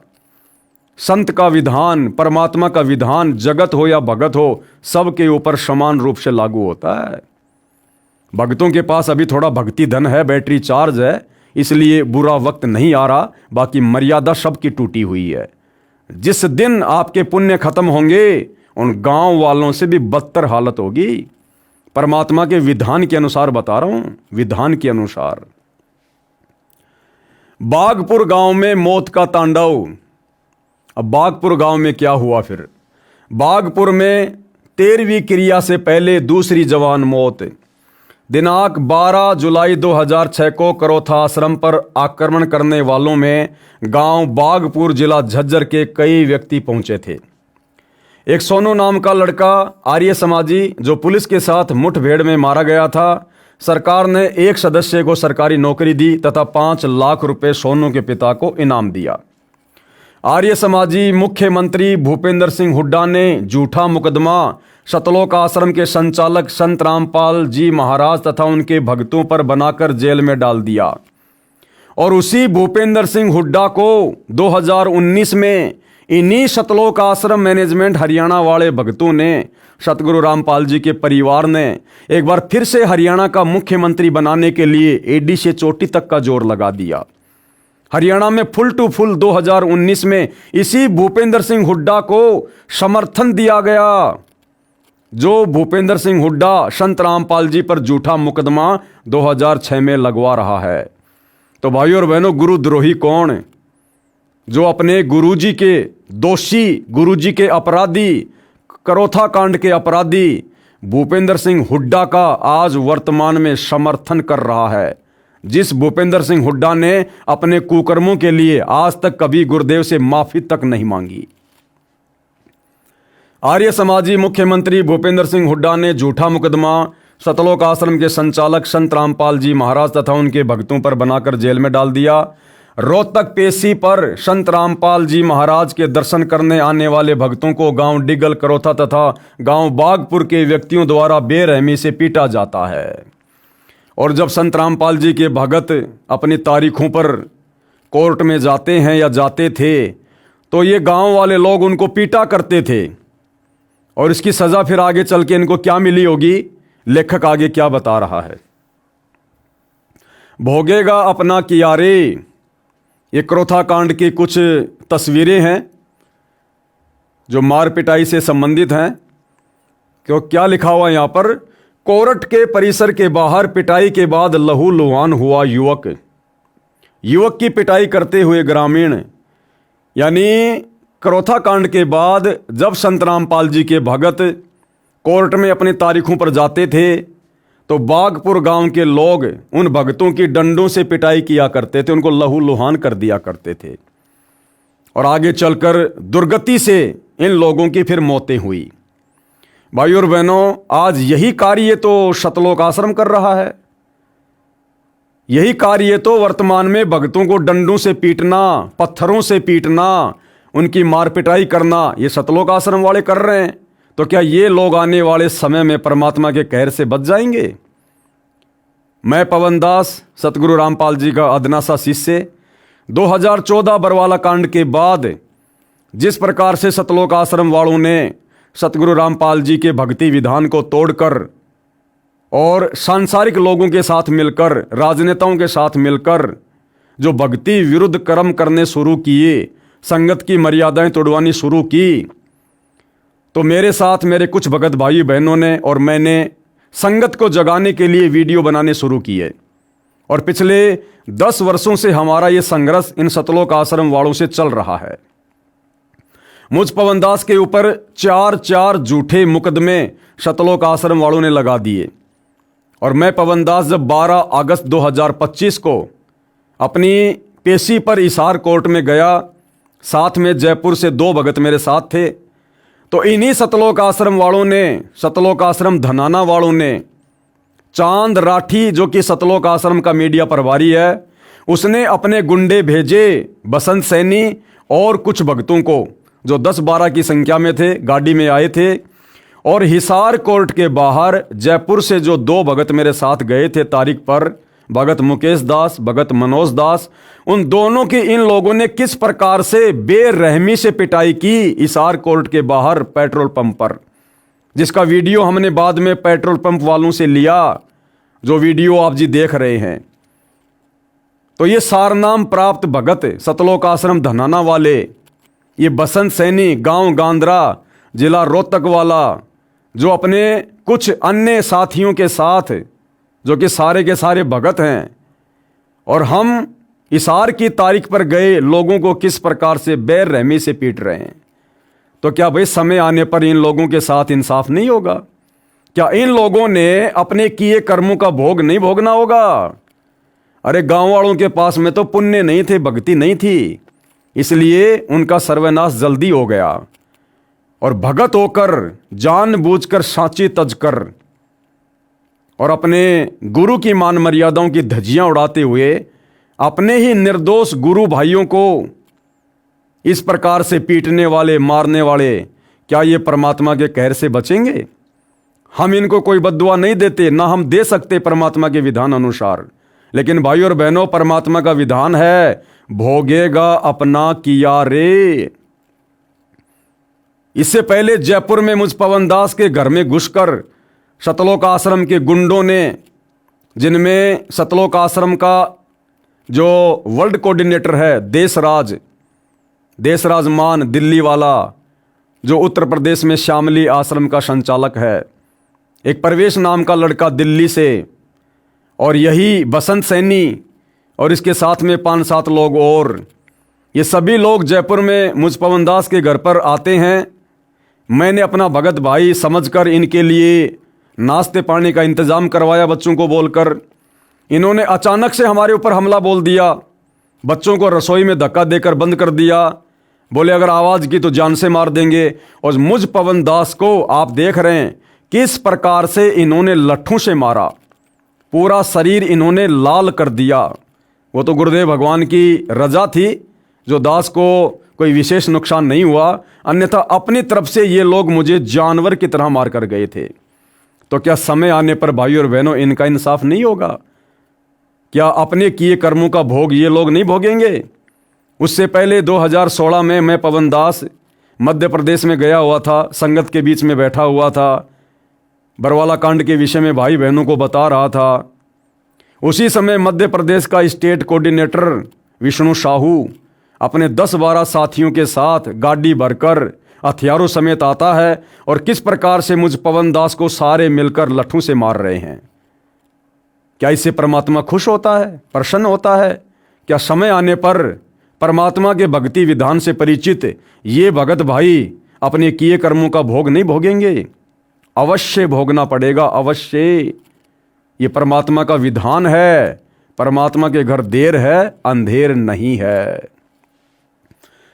तो किस प्रकार से जो भगत भाई थे, जो क्रोथा कांड के बाद रोहतक में कोर्ट में तारीखों पर जाया करते थे और आसपास के गांव वाले किस प्रकार से उनकी पिटाई किया करते थे, आज ये सतलोक आश्रम वाले पुस्तकें बना बना के दिखा रहे हैं।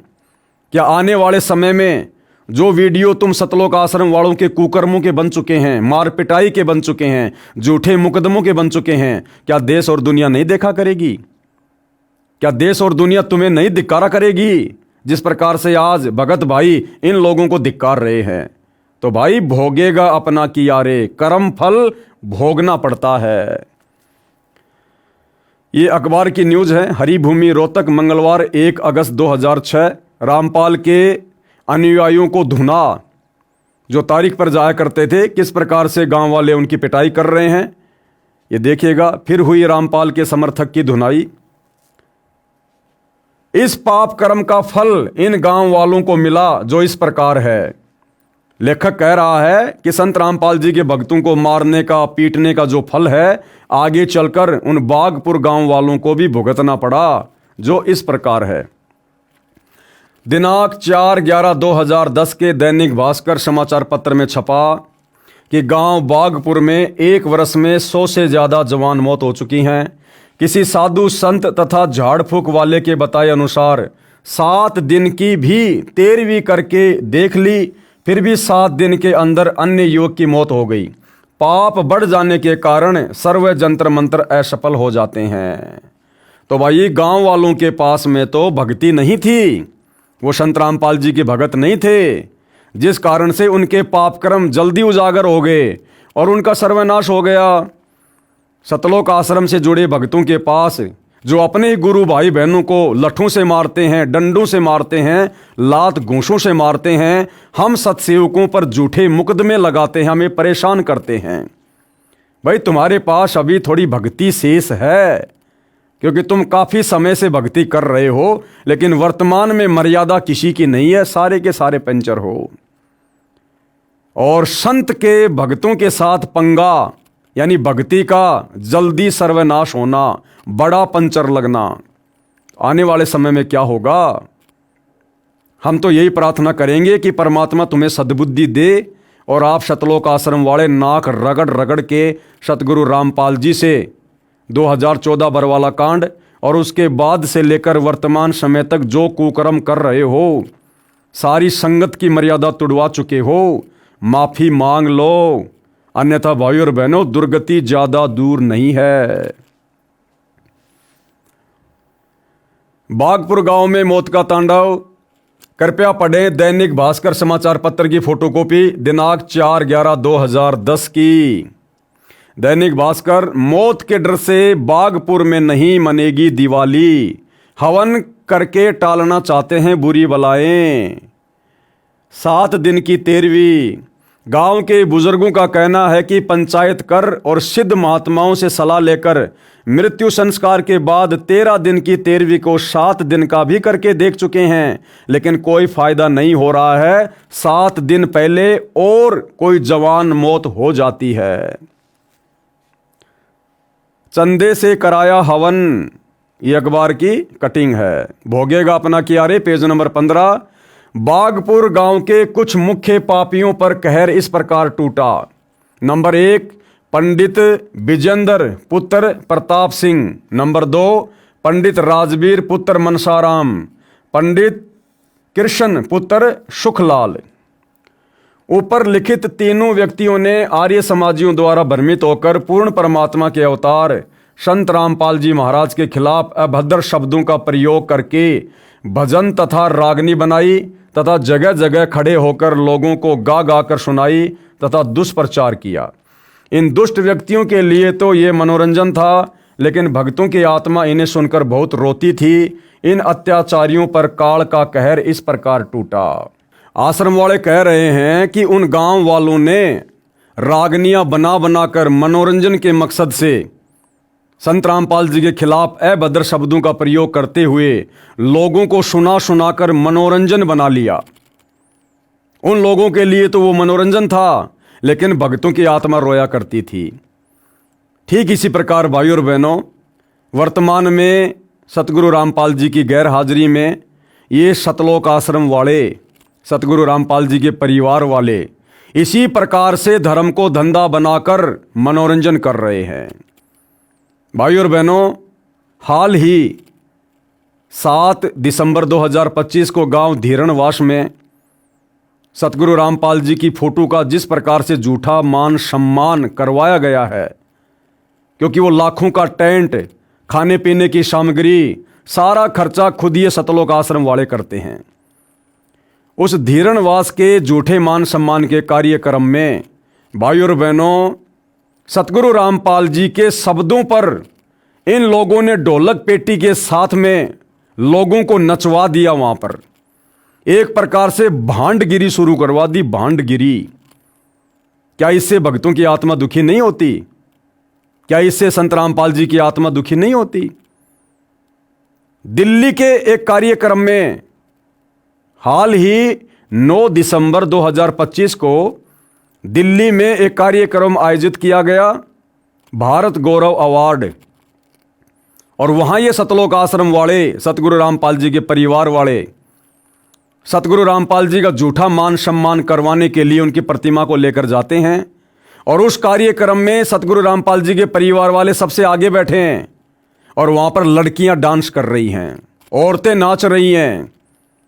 क्या सतगुरु रामपाल जी के मार्ग में भक्तों को इस प्रकार से अपनी ही बहनों को समाज के सामने नाचता हुआ देखकर अच्छा लग रहा होगा? क्या ये भांडगिरी नहीं है? क्या ये भड़वागिरी नहीं है? क्या भक्तों को शर्म नहीं आई जरा भी?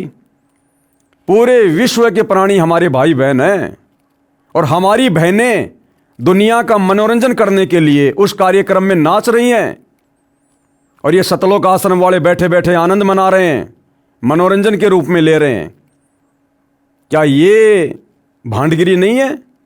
क्या इससे हम भक्तों की आत्मा नहीं रोएगी? क्या सतगुरु रामपाल जी खुश होंगे इस भांडगिरी के प्रोग्राम को देखकर? तो जिस प्रकार से वो गांव वाले रागनियां बना बना कर और लोगों का मनोरंजन किया करते थे, संतों के खिलाफ अभद्र शब्दों का प्रयोग करके, ठीक उसी प्रकार आज आप सतलोक आश्रम वाले संत रामपाल जी की गैर हाजिरी में काल प्रेरणा से उनके मार्ग को धार्मिक धंधा बनाकर जो गंदगी फैला रहे हैं, लड़कियों को नचा रहे हैं कार्यक्रमों में, लड़कों को नचा रहे हैं।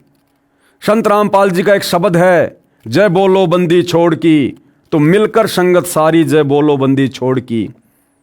ये गाना जगत वाले लोगों से गवाया जा रहा ढोलक पेटी पर म्यूजिक के साथ में।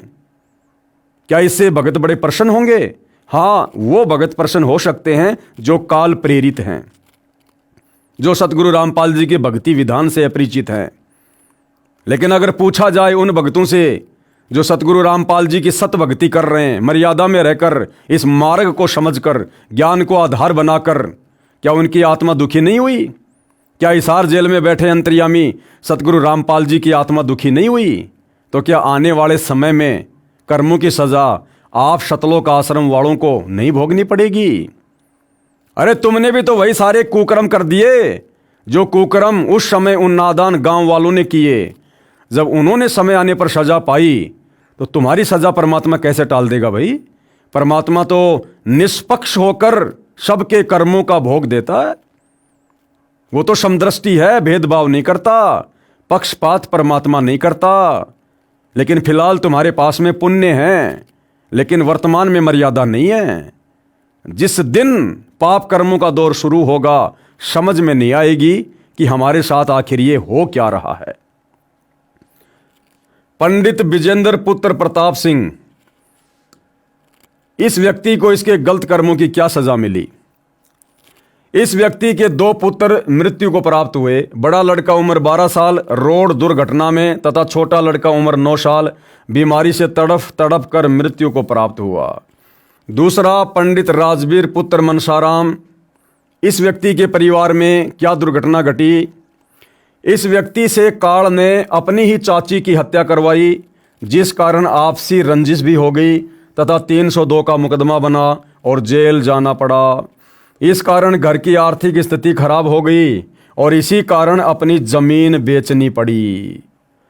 नंबर 3 कृष्ण पुत्र सुखलाल, ये व्यक्ति एक्स सर्विसमैन था, अपना घर परिवार ठीक ठाक चला रहा था, लेकिन इसने आर्य समाजियों द्वारा भ्रमित होकर पूर्ण परमात्मा के अवतार परम कृपया पात्र संत रामपाल जी महाराज तथा भक्तों के खिलाफ दुष्प्रचार करके अपने कर्म बिगाड़ लिए। इस कारण घर में कलह होने लगी। परेशान होकर इस व्यक्ति ने जहर खाकर आत्महत्या कर ली। घर में एक ही सदस्य कमाने वाला हो और वही ना रहे तो उस घर पर क्या बीतती है, ये सभी जानते हैं। नंबर 4, सोनू पुत्र बलवान सिंह।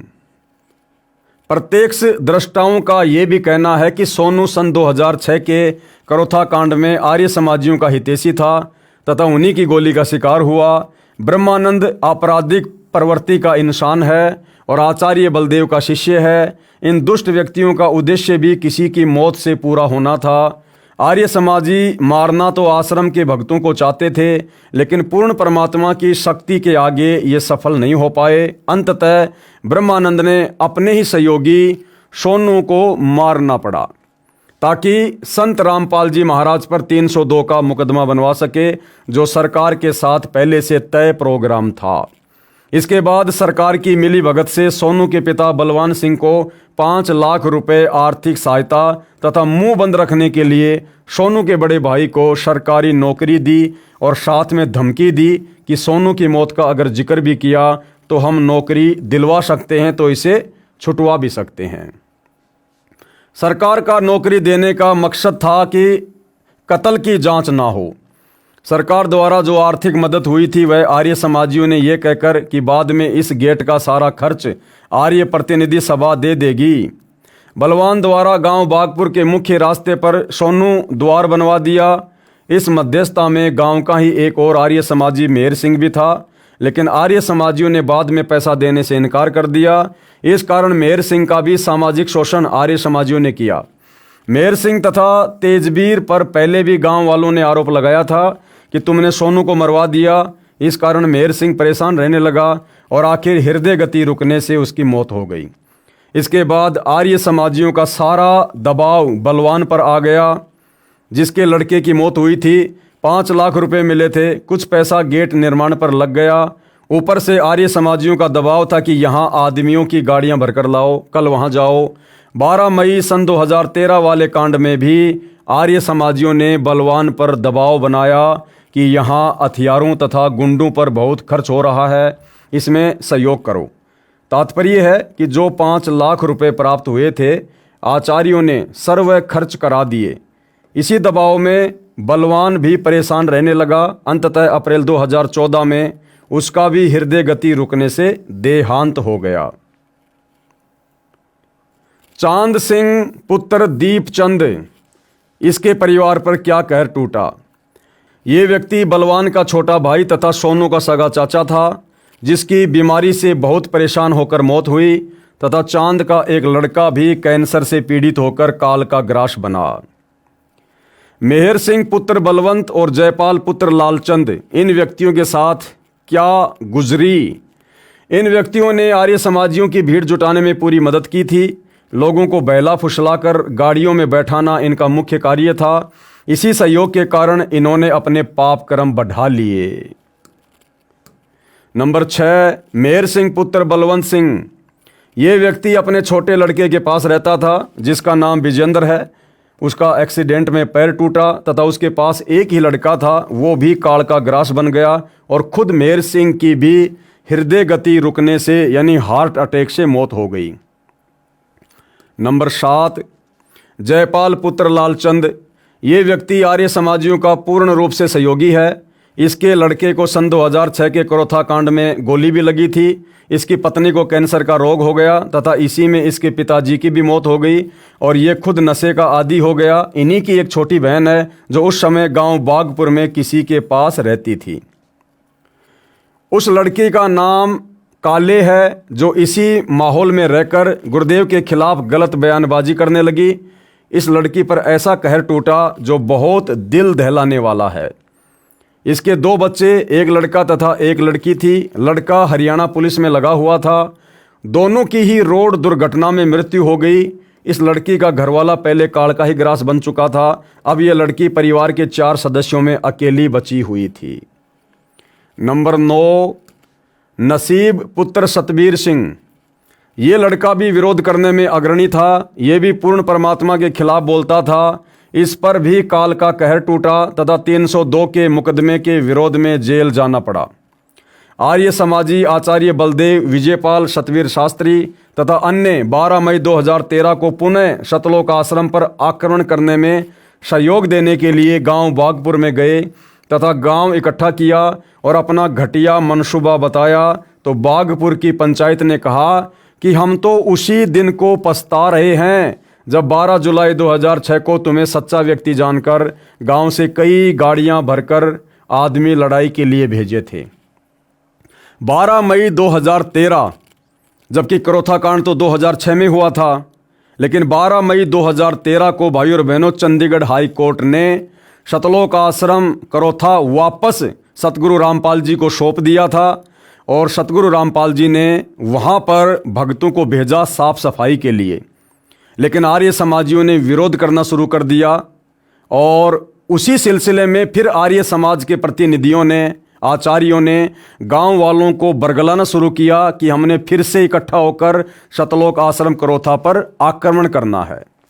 उसके बाद गांव वालों ने मना कर दिया कि भैया हम तो पहले की सज़ा वर्तमान तक भोग रहे हैं, अब हम आपकी बातों में नहीं आने वाले, अब हम आपकी कोई मदद नहीं करेंगे। गांव बागपुर के व्यक्तियों से भी कह दिया कि यदि कोई इनकी मदद करेगा और मारा गया तो गांव उसका साथ नहीं देगा। वहां से ये आर्य समाजी दुष्ट आचार्य अपना समूह लेकर लौटे। इसी गांव बागपुर में हो रहे कहर का सर्वे हाल लिखें तो एक अलग से पुस्तक बन जाए, इसलिए बुद्धिमान व्यक्ति को संकेत ही पर्याप्त होता है। तो भाइयों और बहनों, 2006 का करोथा कांड और उस करोथा कांड में संत को सताने में और संत के भक्तों को सताने में जिस प्रकार से लोगों ने अपनी अपनी भूमिका निभाई और आगे चलकर किस प्रकार से अपने कर्मों का फल भोगा, ये आप भाई बहनों से बिल्कुल भी छुपा हुआ नहीं है। इस पुस्तक के माध्यम से धीरे धीरे सार्वजनिक हो रहा है। ठीक इसी प्रकार भाइयों और बहनों, परमात्मा का विधान सर्व के ऊपर अटल है और सतलोक आश्रम मैनेजमेंट हरियाणा ने खुद सतगुरु रामपाल जी के परिवार ने, जो सन 2014 बरवाला कांड का मुख्य दोषी है, अन्यथा ये लोग बताते क्यों नहीं कि बरवाला कांड 2014 का दोषी कौन है। इन्होंने खुद ही मनमाने कार्य करके, परमात्मा के विधान को तोड़ के, अहंकार में चूर होकर राष्ट्रीय समाज सेवा समिति जैसा संगठन बनाकर संत रामपाल जी के बोले वाले भक्तों को काले कपड़े पहनाकर, कमांडो बनाकर, उनके हाथों में हथियार देकर, लठ देकर, पत्थर देकर, पेट्रोल बम देकर प्रशासन के सामने खड़ा कर दिया मरने और मारने के लिए, और झूठा आदेश बता दिया संत रामपाल जी का कि गुरुजी चंडीगढ़ की तारीख पर नहीं जाना चाहते हैं, इसलिए हमने किसी भी हाल में पुलिस को आश्रम के अंदर आने से रोकना है, और यदि आज किसी भगत की मौत हो गई तो वो सीधा सतलोक जाएगा। यहाँ तक झूठ इन आश्रम वालों ने फैलाया और किस किस प्रकार के झूठे बयान बरवाला कांड के समय सतलोक आश्रम के मीडिया प्रभारी लोगों के द्वारा दिए गए। यदि आपको दास वो सारे बयान सुनाने लगे तो भाइयों और बहनों 1 घंटा बीत जाएगा। 1 घंटा कैसे बेहुदे बयान, बिना सिर पैर के इंटरव्यू इन लोगों ने बरवाला कांड के समय दिया। सतगुरु रामपाल जी का छोटा भाई महेंद्र सरेआम वहां पर मीडिया के सामने झूठ बोल रहा है कि संत रामपाल जी सतलोक आश्रम बरवाड़ा में नहीं है, हमने उनको परसों ही बाहर हॉस्पिटल में शिफ्ट कर दिया। क्या आवश्यकता थी इतना बड़ा झूठ बोलने की, जबकि 2 दिन बाद दुनिया ने देखा कि संत रामपाल जी उसी सतलोक आश्रम से अरेस्ट हुए हैं।